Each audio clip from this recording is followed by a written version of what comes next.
our first subject is monitoring consumer complaints, and I'll have Rick take it from there. Thank you, Sean. So no matter what you do, there's always the potential as a supplement brand that you're going to have somebody who's not happy with a product or who calls or emails with a complaint. So let's do sort of an example of an email that might come into customer service. I'm going to ask Jay to be the consumer, and I'm going to ask John to play the customer service rep in this email exchange. Jay, take it away. Sure. My name's John, and I recently ordered your pre-workout product, XX Extreme Pre.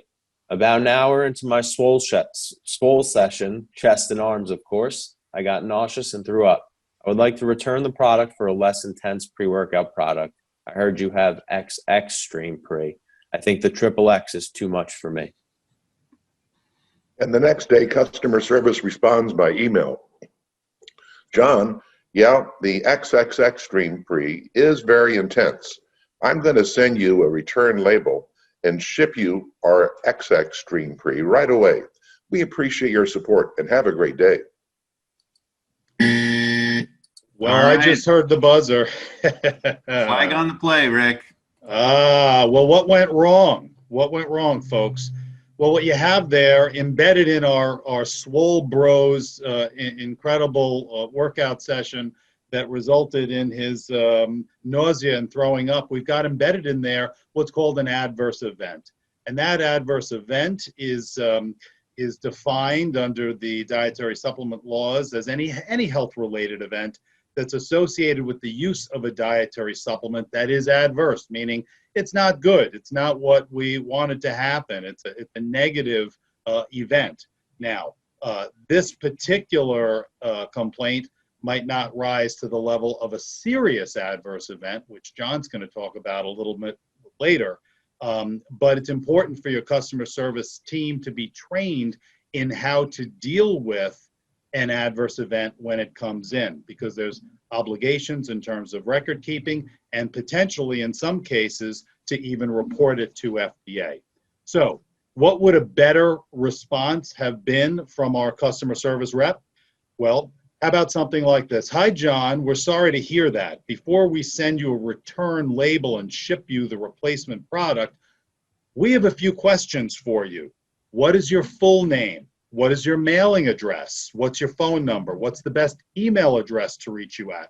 What flavor of Triple Extreme Pre was it that you actually took? What was the batch and lot numbers for the product that you took? You can locate it on the bottom of our tub. How often have you taken the product before you were nauseous? How much of the product did you take? How many times did you throw up? Did you have any medications after you threw up? Did you contact a doctor? Did you go to the emergency room? All of those questions are what your customer service team needs to be trained in doing in dealing with an adverse event.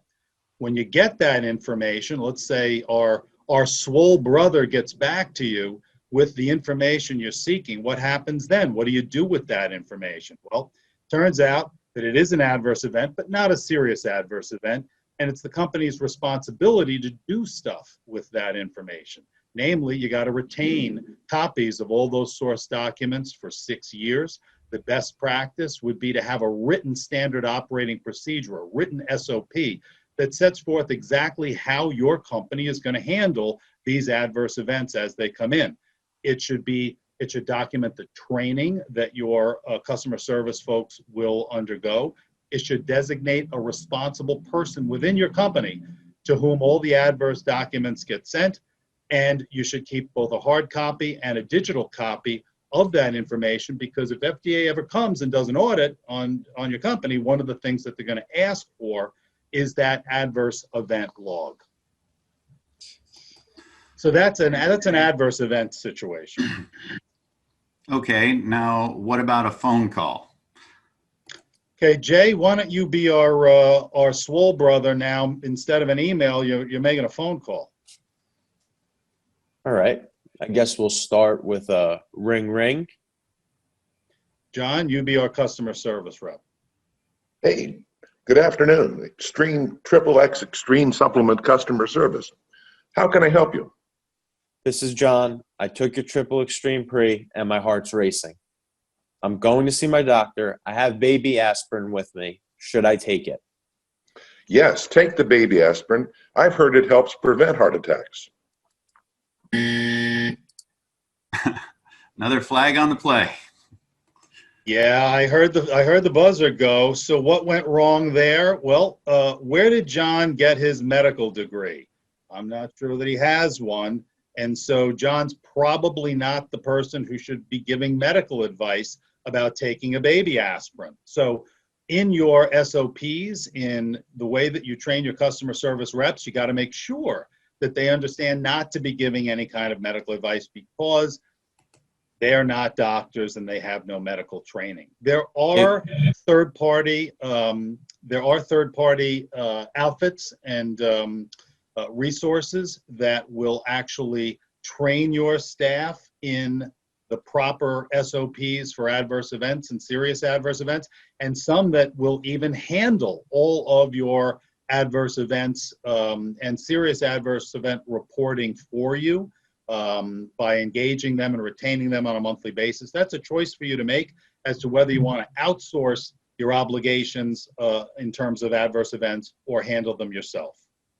Yeah, just to throw something in off script, I've done that at BioTrust and at Dymatize, where I was director of R&D and CSO. We used supplement safety solutions in the past. Okay, let's change the facts and get even more serious. John, give us another scenario. We're going to have a call to customer service. Good afternoon, XXX Extreme Supplements customer service. How can I help you? This is John. I took your triple extreme pre and I'm having chest pains. I'm on the way to the hospital. I have baby aspirin with me. Should I take it? No, don't take anything. That's another flag on the play. That's interesting. So let's talk about this one. What went wrong, John? Well, this could be considered giving medical advice, Rick. What if taking the aspirin would have saved his life? Well, maybe it could have helped, but he don't have a medical degree. You should refer them on to their doctor or a healthcare professional or to the emergency room. So what are we supposed to do here?